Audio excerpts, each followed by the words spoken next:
Comscore नुसार आता isakal.com आहे देशातील नंबर 1 ची मराठी न्यूज वेबसाईट। प्रत्येक अपडेटसाठी isakal.com ला नक्की भेट द्या।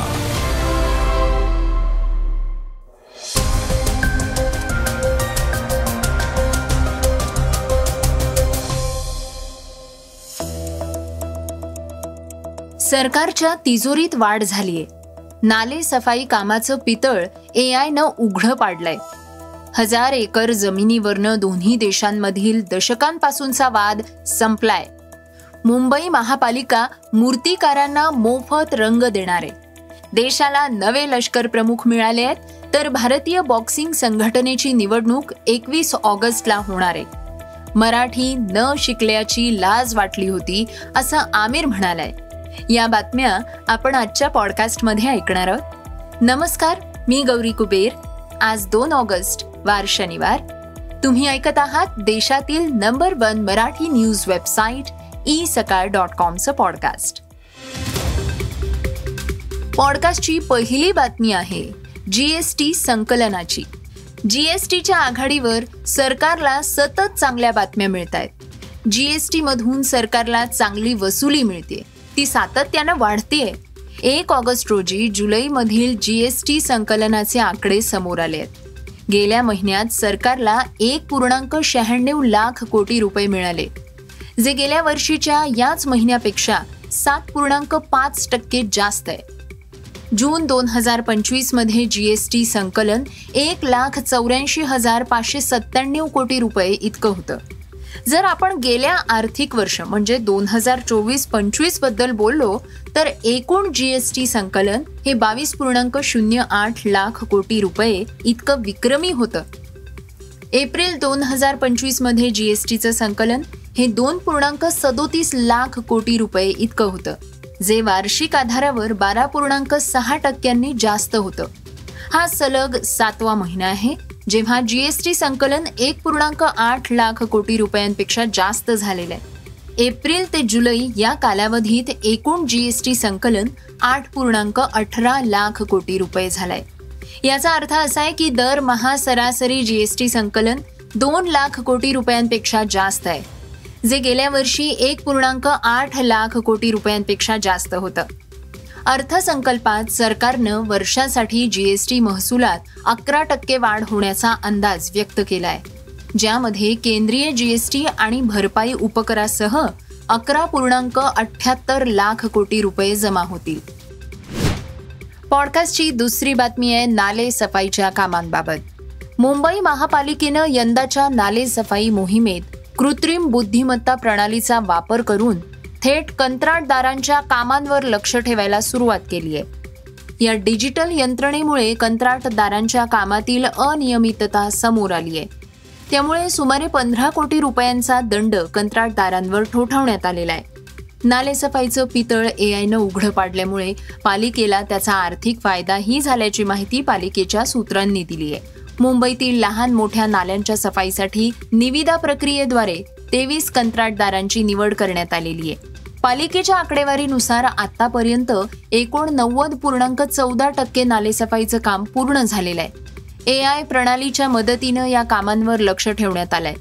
पालिकेनं प्रत्येक नालेसफाईच्या कामासाठी 30 सेकंदांचा व्हिडिओ आणि फोटो जमा करणं कंत्राटदारांना बंधनकारक केलंय। हे सर्व व्हिडिओज जिओ टॅगिंगसह अपलोड केले जात आहेत।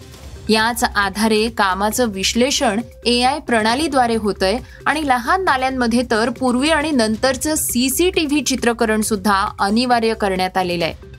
या आधुनिक प्रणालीमुळे ज्या कामांमध्ये जिओ टॅगिंग नव्हतं तिथे गाळ उपसण्याचे दावे अमान्य करण्यात आलेले आहेत। तसंच गाळ नेणाऱ्या गाड्यांच्या फेऱ्या, त्यांचा वेळ व प्रवास मार्ग यावर सुद्धा एआयद्वारे लक्ष ठेवलं जात आहे। त्यामुळे अनेक ठिकाणी अनियमितता उघडकीस आली आहे। प्रशासनाच्या लक्षात आल्यावर कंत्राटदाराच्या हातसफाईवर कारवाई करण्यात आलेली आहे। एआयच्या माध्यमातून नालेसफाईच्या कामातील आढळून आलेल्या विविध त्रुटींबाबत कंत्राटदारांवर दंडाची आकारणी करण्यात आलेली आहे। आतापर्यंत एकूण 15 कोटींपेक्षा जास्त दंड आकारण्यात आला असल्याचं संबंधित अधिकाऱ्यांनी सांगितलंय। पॉडकास्टची तिसरी बातमी आहे इटली आणि व्हॅटिकन सिटी मधल्या वादाची। इटली आणि व्हॅटिकन सिटीमधील जवळजवळ 70 वर्ष जुना जमिनीचा वाद आता मिटलाय. रोमच्या उत्तरेकडील 1000 एकर वादग्रस्त जमीन आता मोठ्या सौर शेतीमध्ये रूपांतरित केली जाणार आहे. दोन्ही पक्षांमध्ये झालेल्या करारानंतर या प्रकल्पाची घोषणा करण्यात आलेली आहे. याचा उद्देश व्हॅटिकनला जगातील पहिला कार्बन न्यूट्रल देश बनवणे. हा प्रकल्प माजी ख्रिश्चन धार्मिक नेते पोप फ्रान्सिस यांचा पर्यावरणीय दृष्टिकोन प्रत्यक्षात आणण्याचा प्रयत्न आहे. गेल्या वर्षी त्यांनी या जमिनीवर सौर शेतीच्या शक्यतांचा अभ्यास करण्याचे निर्देश दिले होते. त्यांचेच विचार पुढे नेत पोप लिओ 14 यांनी जूनमध्ये या भागाला भेट दिली होती. प्रकल्प पूर्ण करण्याचा त्यांचा संकल्प पुन्हा व्यक्त केला. आता हे स्वप्न कराराच्या स्वरूपात वास्तवाकडे वाटचाल करतंय. वादग्रस्त जमीन सॅन्टा मॅरिया गॅलेरिया नावाच्या परिसरात आहे, जी व्हॅटिकन रेडिओ ब्रॉडकास्टिंग टॉवर्समुळे बऱ्याच काळापासून चर्चेत आहे. 1950 पासनं स्थानिकांनी या टॉवर्समधनं उत्सर्जित होणाऱ्या इलेक्ट्रोमॅग्नेटिक लहरींबद्दल आरोग्यविषयक चिंता व्यक्त केल्या होत्या. ल्युकेमियाची काही प्रकरणं विशेषतः मुलांमध्ये याच्याशी जोडली गेली होती. पण व्हॅटिकननं हे दावे फेटाळून लावले. 1990च्या दशकात जेव्हा या प्रदेशात रेडिओ लहरींवर वाद शिगेला पोचला होता, तेव्हा स्थानिकांनी व्हॅटिकन रेडिओ विरुद्ध खटला सुद्धा दाखल केला होता. न्यायालयानं असं म्हटलं होतं की टॉवर्स नियमांचं पालन करत होते. 2012 मध्ये व्हॅटिकननं प्रसारणाचे तास अर्धे केले, परंतु याचं कारण आरोग्य नाही तर इंटरनेट आधारित तांत्रिक बदल आणि खर्चात कपात होती. व्हॅटिकननं जारी केलेल्या निवेदनात असं म्हटलंय की सौर ऊर्जा शेती विकसित करताना शेतीचा वापर राखला जाईल, पर्यावरणावर कमीत कमी परिणाम होईल याची काळजी घेतली जाईल आणि या करारावर व्हॅटिकनचे परराष्ट्र मंत्री आर्च बिशप पॉल गॅलगॉर आणि इटलीतील व्हॅटिकन राजदूत फ्रान्सिस्को डी नीटो यांनी स्वाक्षरी केली. या कराराला आर्थिक पैलू देखील असल्यामुळे त्याला इटालियन संसदेची मान्यता मिळणं अद्याप बाकी आहे. पॉडकास्टची चौथी बातमी ऐकूयात. मूर्तिकारांसाठी आनंदाची बातमी. पर्यावरण पूरक गणेशोत्सव साजरा करण्यासाठी महापालिकेकडनं मूर्तिकारांना मोफत शाडूची माती, गणेश कार्यशाळेंच्या मंडपांसाठी जागा अशा सुविधा उपलब्ध करण्यात येत आहेत. आता मूर्तिकारांना मोफत पर्यावरण पूरक रंग पालिकेच्या वतीनं पुरवण्यात येणार आहेत. 6 पर्यावरण पूरक रंगांचा यात समावेश आहे. यात 7,800 लिटर रंग आणि 3,000 लिटर इको प्रायमर पुरवण्यात येणार आहे. मूर्तिकारांना या रंगांचा वापर करून गणेश मूर्ती रंगवाव्यात असं आवाहन पालिकेनं केलेलं आहे. जलप्रदूषण कमी करणं हा त्यामागचा उद्देश असल्याचं पालिकेनं म्हटलंय. पॉडकास्टची 5वी बातमी आहे भारताच्या नवीन उपसेना प्रमुखांची. भारतीय लष्कराला आज म्हणजे 31 जुलै 2025 रोजी नवीन उपसेना प्रमुख मिळाले आहेत. लेफ्टनंट जनरल पुष्पेंद्र सिंह यांनी या पदाचा कार्यभार स्वीकारलाय. यापूर्वी ते लष्कर मुख्यालयात director general operational logistics and strategic मूव्हमेंटची जबाबदारी सांभाळत होते.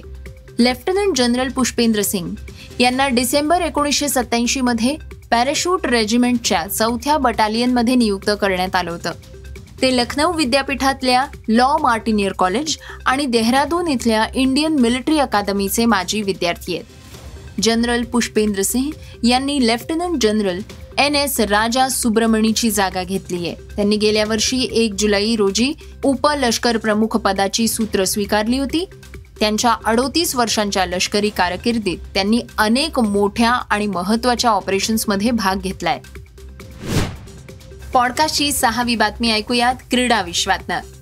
अखेर भारतीय बॉक्सिंग संघटनेच्या निवडणुकीला मुहूर्त सापडलाय. येत्या 21 ऑगस्टला दिल्ली NCR इथे ही निवडणूक पार पडणार आहे आणि या खेळाच्या प्रभारी समितीकडनं याबाबतची घोषणा करण्यात आली आहे. भारतीय बॉक्सिंग संघटनेच्या मागील कार्यकारिणीचा कार्यकाळ हा 2 फेब्रुवारी रोजी संपुष्टात आला होता. 28 मार्च रोजी निवडणूक होणं अपेक्षित होतं. मात्र कायदेशीर अडचणी, न्यायालयात प्रलंबित असलेली प्रकरणं, याचिकांची सुनावणी या सर्व अडथळ्यांमुळे अद्याप भारतीय बॉक्सिंग संघटनेची निवडणूक होऊ शकलेली नाहीये. वर्ल्ड बॉक्सिंग संघटनेकडनं निवडणूक घेण्यासाठी 31 ऑगस्ट पर्यंतची मुदत देण्यात आलेली आहे. पॉडकास्टची शेवटची बातमी आहे अभिनेता आमिर खानच्या वक्तव्याची. अभिनेता आमिर खान पुन्हा एकदा चर्चेत आलाय, पण यावेळी कारण वेगळंय. महाराष्ट्रात मराठी भाषा अनिवार्य करण्याच्या निर्णयावरनं निर्माण झालेल्या वादावर भाष्य करताना आमिर खाननं स्वतःच्या अनुभवाची मन मोकळी कबुली दिलीय.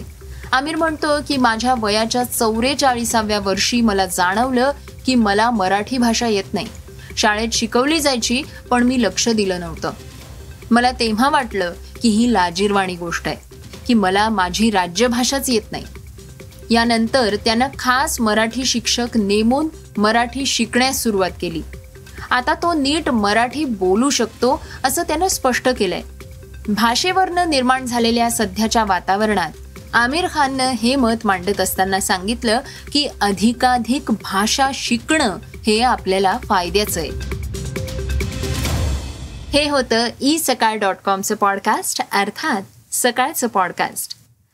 हे पॉडकास्ट तुम्हाला कसं वाटलं आम्हाला नक्की कळवा. याला रेटिंग द्या आणि इतरांना सुद्धा रेकमेंड करा. तर आपण आता उद्या पुन्हा भेटूयात. धन्यवाद. Script and research Vrushal Karmarkar.